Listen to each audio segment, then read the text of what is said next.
یعنی یوم قیامت کی اس طرح یعنی پہلے کوئی اپنا پناہ کی جگہ نہیں پا سکے گا. کل قیامت کے دن کوئی بچانے والا نہیں رہے گا سوائے اللہ کے.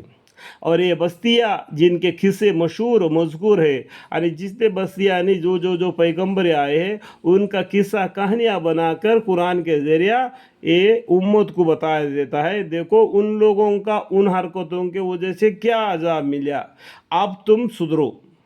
سمجھنے کے لیے کہانیاں قصہ بنا کے قرآن کے ذریعہ ہمیں بتلا دیا. اور یہ بستیاں جن کے قصے مشہور مذکور ہے، جب انہوں نے یعنی ان کے باشندوں نے شرارت کی تو ہم نے ان کو ہلاک کر دیا. اسی پیغمبروں کے زمانے میں ان کو عذاب ملا. ابھی ہمارے پیغمبر ہے نہیں نا، ابھی دنیا میں ہے تھے کیا؟ تو پہلا تھے، انہوں نے جو کام کیا اللہ کے حکم کا سب کچھ انہوں نے بالکل بجا لایا.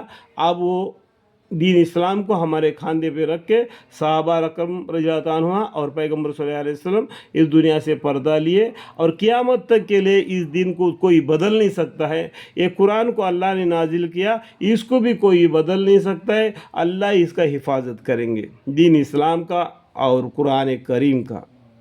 ٹھیک ہے. اور ہم نے ان کے ہلاک ہونے کے وقت بیان کیا تھا، ان پیغمبروں کا زمانہ کا قصہ. ٹھیک ہے. اور وہ وقت یاد کرو جب کہ موسیٰ علیہ السلام اپنے خادم سے فرمایا کہ میں اس سفر میں برابر چلا جاؤں گا یہاں تک کہ اس موقع پر پہنچا جاؤں گا جہاں دو دریا آپس میں ملے ہیں، یا یوں ہی زمانہ دراز تک چلتا رہوں گا. دیکھو یہاں پر 4 نمبر فائدہ لکھا ہوا ہے. وہ ایک وزیر علیہ السلام کے پاس جانے کا ارادہ کرتے تھے. تو اس زمانے میں توریات کو بالکل حفظ کیے صرف موسیٰ علیہ السلام نے. تو موسیٰ علیہ السلام کے اوپر آسمان بھی سایہ پگن کیا تھا، مطلب کیا، چھتری کے جیسا آسمان ان کے سر پر رہتا تھا، کہیں ان کے اوپر دھوپ نہ لگے یا بارش نہ گرے. اور علم کے حساب سے بھی اور موضوع کے حساب سے بھی اس زمانے میں موسیٰ علیہ السلام کے پاس بہت تھے. انہوں نے سمجھا کہ علم میں صرف میں ہوں. تو اللہ تعالیٰ کے پاس یہ ندائی، آپ سے بھی علم میں بڑا والا بندہ اور ہے، اللہ کا خاص بندہ. تو موسیٰ علیہ السلام کو خیال آیا کہ میں اس بندے کو دیکھوں جو مجھ سے بھی علم والا ہے، جس کو اللہ تعالیٰ نے علم دیا. یہ دبی ہوئی کہانی ہے بہت سی.